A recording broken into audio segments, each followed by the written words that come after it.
Hi, welcome to Stories by Lois. I'm Lois. Today's story happened when I was about 8 years old. But let's get started.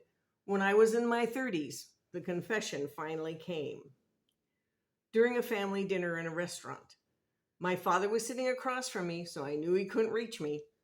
My husband and daughter were next to me. Great protection. Daddy, getting his attention.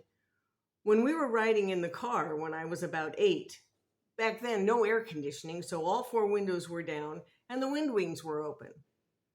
I had my hand out the window, enjoying the wind up and down. So smooth. I noticed your gray rain hat was sitting next to me on the back seat.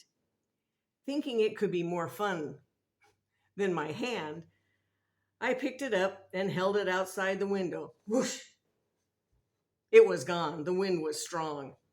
I was so shocked I brought my hand back into the car, and that was the end of my playing outside the window.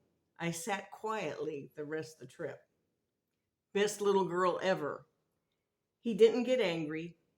He even gave me a funny smile. He must have realized how I suffered over it. I do have one question, though. The next time I got into the back seat of the car, that gray hat was back. How did you get it? How did you know? That returning hat drove me crazy for years and scared me. This was not an easy confession. I guess he understood me pretty good and told me that there wasn't much choice of design back then, which would have been about the 50s. I probably just went and bought another one.